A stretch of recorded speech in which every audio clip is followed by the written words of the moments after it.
अब हमने बड़ी ही इंपॉर्टेंट जगह पे आके कदम रखा है, जहां से हम सीखेंगे बड़ी अच्छी बात। लिखा है, याकूब कहता है, हे मेरे भाइयों, यदि कोई कहे कि मुझे विश्वास है, यीशु मसीह पर विश्वास है, मैं विश्वास करता हूं और मैंने विश्वास करके बपतिस्मा ले लिया, पवित्र आत्मा पा लिया, मैंने प्रभु भोज ले लिया, मैं विश्वास करता हूं, पर वह कर्म ना करता हो, पर वह कर्म ना करता हो, तो इससे क्या लाभ?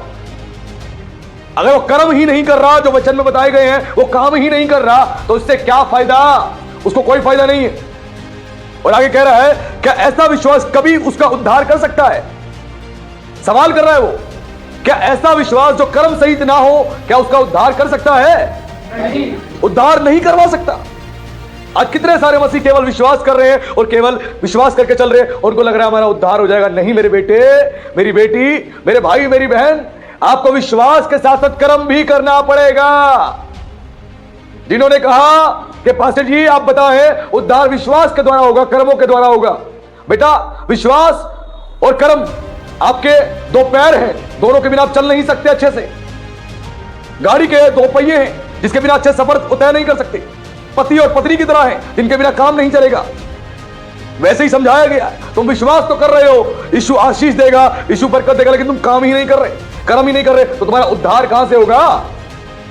उद्धार को एक स्पष्ट और एक सही शब्दों में उसको मुक्ति भी कहा जाता है। तुम्हें मुक्ति कैसे मिलेगी बीमारियों से? तुम्हें मुक्ति कैसे मिलेगी कर्जों से? तुम्हें मुक्ति कैसे मिलेगी पापों से? तुम्हें मुक्ति कैसे मिलेगी?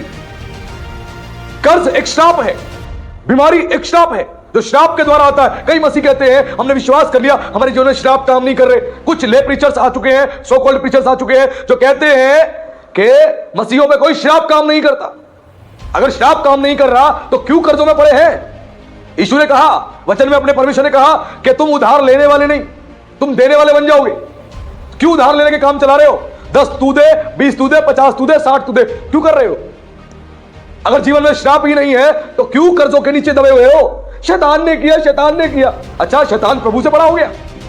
तुम बड़े धर्मी हो, बड़े तुम प्रभु की सेवा कर रहे हो कि शैतान को तुम्हारे अलावा कोई दिखता ही नहीं?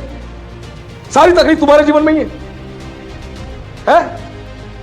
आज अपनी मानसिकता को हमें ठीक करना पड़ेगा, हमें समझना पड़ेगा, नहीं तो हम कभी भी आशीष नहीं हो सकते।